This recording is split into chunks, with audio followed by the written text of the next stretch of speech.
Yeah, I gotta do a video. Hey everyone, Tough Monkey here, and for this video, Storm. So, SK World Finals. You want to be world champion? Well, you're going to need the best kart, you're going to need the best upgrades, and you're going to need the best equipment. In this video, we're going to look into it. So, better suit up.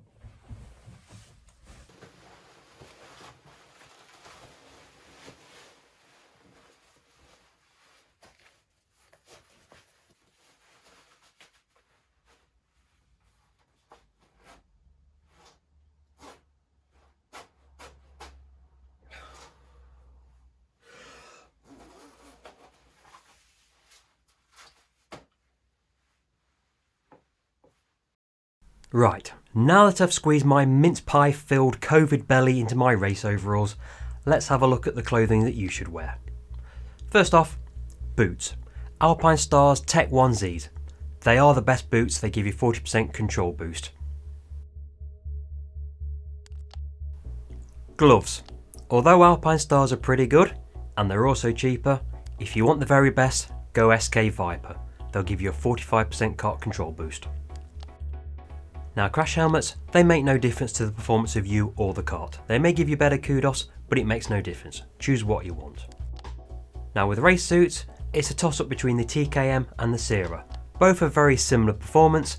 You'll get better durability out of the Sierra, but it'll also cost you more. I tend to favour the TKM works.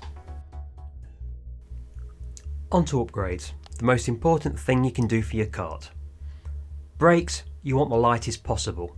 Same goes for the seat, get the lightest you can get. Weight is everything in this game. Radiator and exhaust I'll come back to in a moment. Fuel tank, again, weight is everything. 3.5 litres, that's what you want. As far as engine is concerned, it's between the Remo and the Ogden Tuned. The Ogden Tuned always was the king, but since the Remo's come along, it's ever so slightly better. It's worth the investment. Exhausts. You've got two choices, the Firebird or the Powerfinger. Firebird was always better for the faster, longer tracks, Powerfinger for the shorter, tighter circuits. However, if you can learn how to keep the revs in the power band, then the Firebird is faster than the Powerfinger on all but the tightest circuits. And although Todd Road has some tight and twisty sections, my best times have come with the Firebird. Lastly, radiators, one of the greatest black arts of street kart. Even up until recently, I used to use the AF radiator for almost every application. It was a good catch-all radiator for all conditions. However, to get the maximum performance, you need to be looking a bit closer at the other radiators. The Powerfinger X30 Works, that's a brilliant radiator for conditions up to 15 degrees. Make sure it is the works. Firebird, that's great for conditions over 25 degrees. If it's between 15 and 25, stick with the AF. Okay, let's take a look at the karts. So, what are your choices? The Monaco, favoured by many on the tight circuits. Maybe you're a Kart Republic man. The KRT, a great kart on the tight circuits. The Sierra, an Aussie brand on an Aussie circuit. It's got to be a good combination. What about Beerten, a specialist kart on certain tracks? Is Todd Road one of those circuits? And lastly, the CRG T2. Does it go as good as it looks? So let's see how the 5 contenders get on. Conditions are almost exactly the same. All karts are using super soft cools, all karts are using 98 fuel. And all karts are using the same generic setup that doesn't favour one kart over another. Who's your money on?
And there you go, your winner, the CRG T2.